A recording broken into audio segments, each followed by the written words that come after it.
Hello সবাইকে, সবার সংক্রান্তি কেমন কাটলো? সূর্য মামা ওঠার আগে স্নান ধান সেরে রেডি হয়ে সূর্য মামাকে পিঠে দিয়ে সিধা এসে পড়লাম ঠাকুর ঘরে।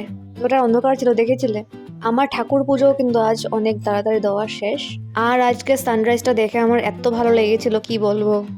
আর আমি ডেলি ঠাকুর পুজো করে শেষে কিন্তু হনুমান চালিসাটা পাঠ করি, আর হনুমান চালিসা পাঠ করে কিন্তু মনে অনেক শক্তি ও সাহস অনুভব করা যায়। তারপর ঠাকুর পুজো দিয়ে এসে বললাম রান্নাঘরে, আর এসে এক চুলায় তাওয়া আর এক চুলায় কড়াই বসিয়ে দিলাম। আর প্রথম পিঠটা বানাবো হলো চিতল পিঠে। এটা নিয়ম, যেটা হচ্ছে চিতল পিঠে গুড় নারকেল দিয়ে খেতে হয় প্রথম। আর আমি যে প্রথম পিঠেটা বানিয়েছি সেটা গুড় দিয়ে হাজবেন্ডকে দিয়ে দিলাম গৌমাতাকে খাওয়ানোর জন্য। আর আগে জানো, বিয়ের আগে কখনো পিঠে পুলি এসবের ধারে কাছেও যেতাম না। মানে মা খেতে বললো, আমি না তো নাই, আর বানাবো কোত্থেকে যদি খাই না।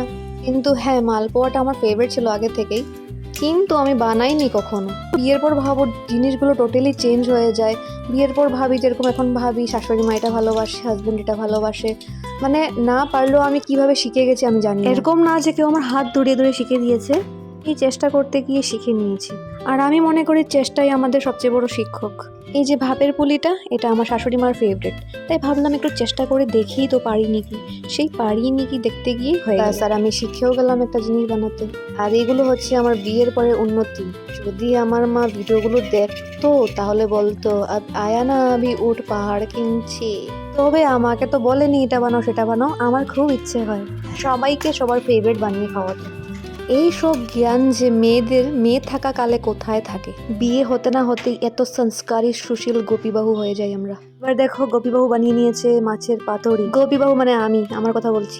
আর আমার হাজবেন্ডের যেহেতু পিঠে পুলি ফেভারিট না, তবুও কিন্তু উনি খেয়েছে, বলে যে খুব ভালো লেগেছে। তো সেটাই আমার খুব বড় অ্যাচিভমেন্ট। এটা বানাচ্ছি আমার জামাইয়ের প্রিয় কাতলা মাছের কলা পাতায় পাতুরি। আর কলা পাতাটি আনা হয়েছে আমাদের পাশের বাড়ির গাছ থেকে, যার গাছের কলা পাতা শুধু আমাদের পাতুরিতেই শেষ হয়।